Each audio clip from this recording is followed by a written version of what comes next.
वन्दे देवी शारदा वन्दे देवी शारदा उर्वीणा बजाओ बजाओ वन्दे देवी शारदा वन्दे देवी शारदा।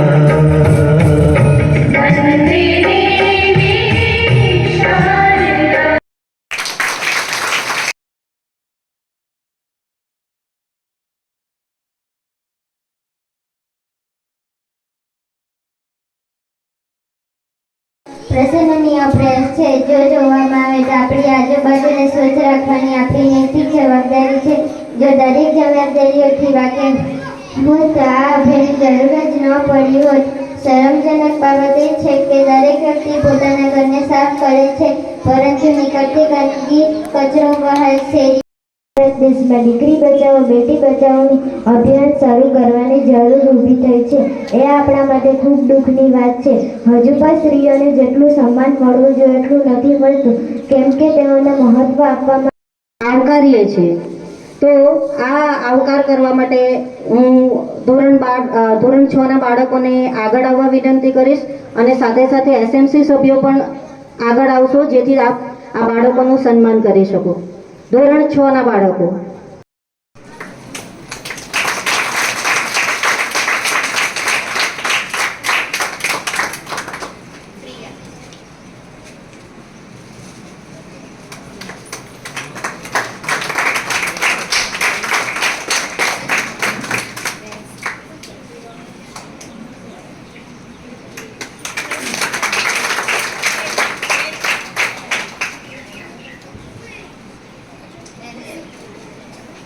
મિત્રો, આ વર્ષે આપણી શાળામાં કુલ 3 બાળકોએ પ્રાઇવેટમાંથી પ્રવેશ લીધેલો છે, તો એમને પણ આપણે આવકારીએ। જે પૈકી 2 બાળકો ધોરણ 6 માં અને 1 બાળક ધોરણ 4 માં અભ્યાસ કરે છે। તો ધોરણ 4 ના વિદ્યાર્થી જેમને પણ હું આગળ આવવા વિનંતી કરીશ, જેથી આપનું પણ સન્માન થઈ શકે।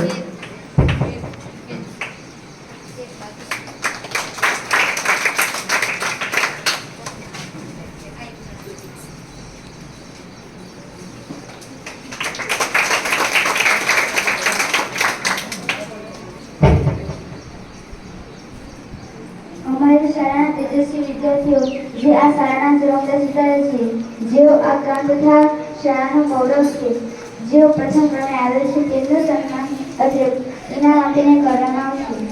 શામળાફળિયા પ્રાથમિક શાળા ધોરણ 3 વી હિતેશભાઈ પટેલનું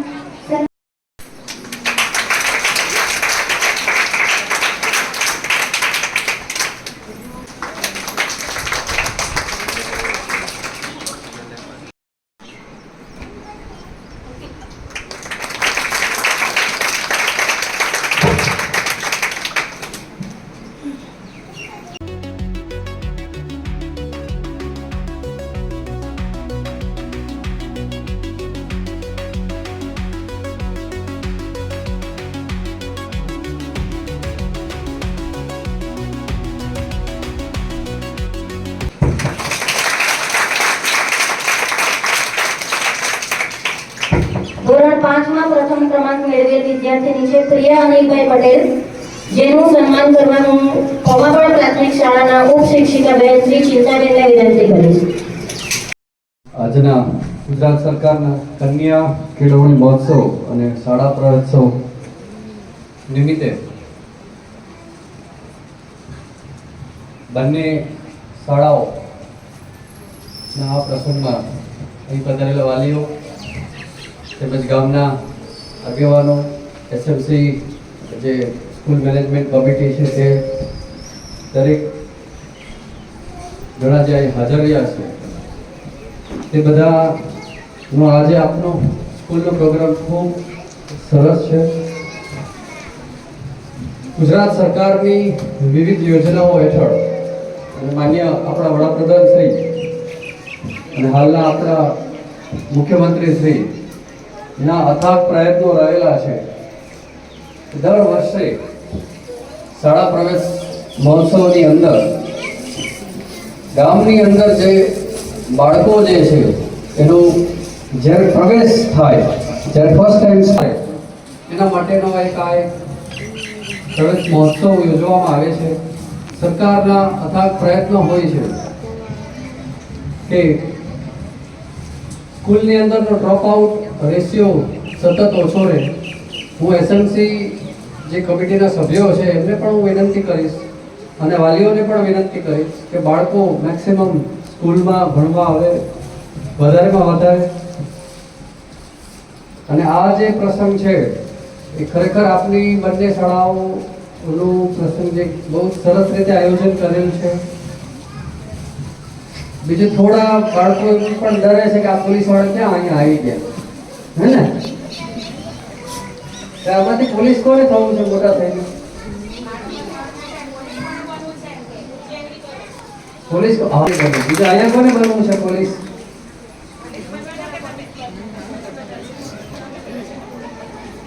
બનવું છે. પોલીસ બનવા માટે શું કરવું પડે? હા,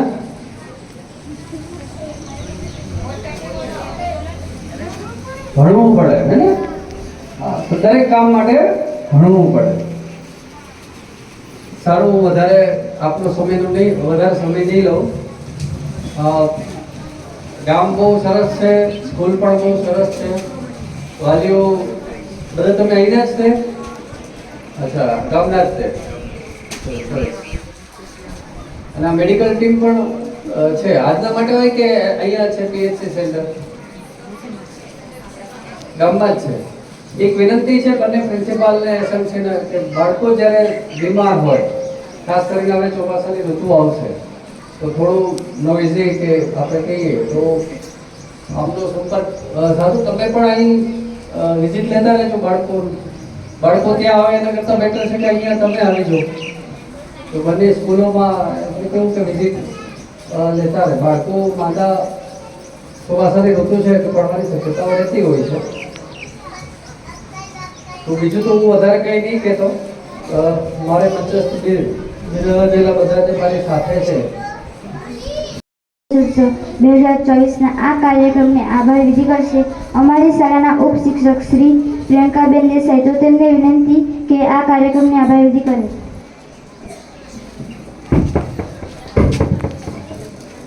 સૌને મારા આદરપૂર્વક શ્રી કૃષ્ણ, ગુડ મોર્નિંગ.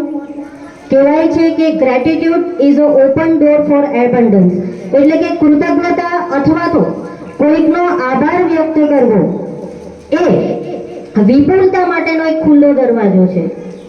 આજે આપણે જ્યારે આ કાર્યક્રમના અંત તરફ જઈ રહ્યા છીએ, મિત્રો દરેક કાર્યક્રમનો અંત તો હોય જ છે, આપણા પણ કાર્યક્રમનો અંત છે. તો આ કાર્યક્રમના અંત તરફ જઈ રહ્યા છીએ ત્યારે દરેક વ્યક્તિનો આભાર માનવો. આ લાગણીઓની મહેફિલ અધૂરી રહી જાય.